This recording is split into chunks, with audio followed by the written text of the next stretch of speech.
The Objective News Network, Adam Schiff, and the Durham Report.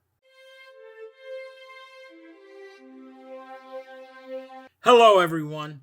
This is John Hnatio reporting for the Objective News Network. Yesterday, the major news networks reported that House Representative Anna Paulina Luna has introduced a bill that seeks a $16 million fine against Adam Schiff for lies about Trump campaign Russia collusion.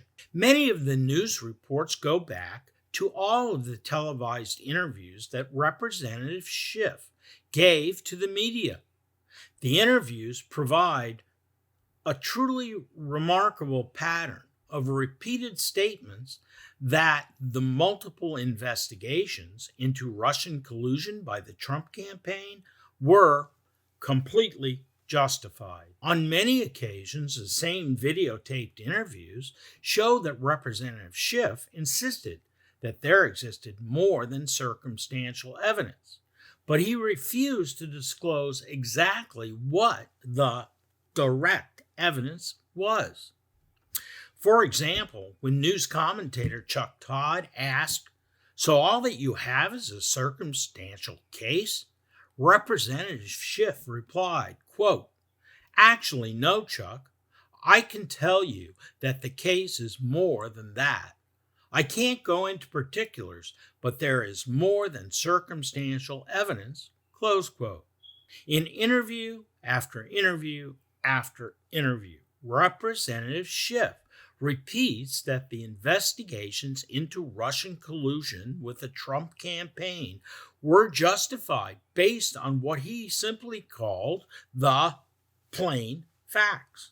In another interview, he dismissed questions about the authenticity of the now infamous Steele dossier by repeatedly intimating that the intelligence community had found direct evidence of Trump campaign and Russian collusion. But what is left out of the entire equation is the possible involvement of members of our own Congress in a conspiracy to conduct a palace coup that would stop President Trump from winning the presidential election at all costs. Thus, the big question that remains completely unanswered is, at the time of his multiple media interviews, was Representative Schiff aware that the complete Steele dossier was, in fact, a complete fake? The ominous truth is that if he and other members of Congress were involved, they are conspirators to sedition and treason. As the former chairman of the House Permanent Select Committee on Intelligence, the American people need to ask the tough question: how can Representative Schiff possibly claim that he was totally unaware of the egregious corruption and political weaponization of the FBI and other agencies of the intelligence community? It was his job as chairman of the Intelligence Committee in the House to oversee the integrity of the FBI and the rest of the intelligence community. At the very least, Mr. Schiff failed in his obligation to properly oversee the FBI and other members of the intelligence community.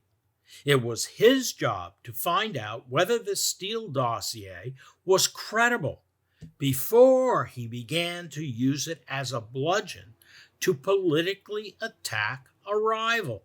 So, at very best, Representative Schiff did not do his job.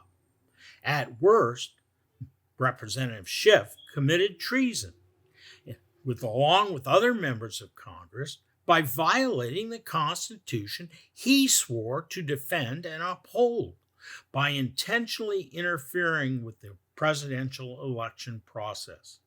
No matter if you are a Democrat, Republican, Libertarian, or an independent, all of us can only hope that Congress begins to ask the really tough questions, starts to investigate, and hold anyone found guilty of unlawfully interfering with the presidential election process accountable. Swift and commensurate punishment is the only way to save our democracy. It is what it is for May 26, 2023.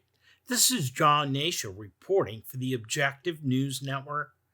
Thank you very much for watching, and please subscribe. At ONN, we also appreciate your feedback, and we look forward to hearing from you. See you the next time.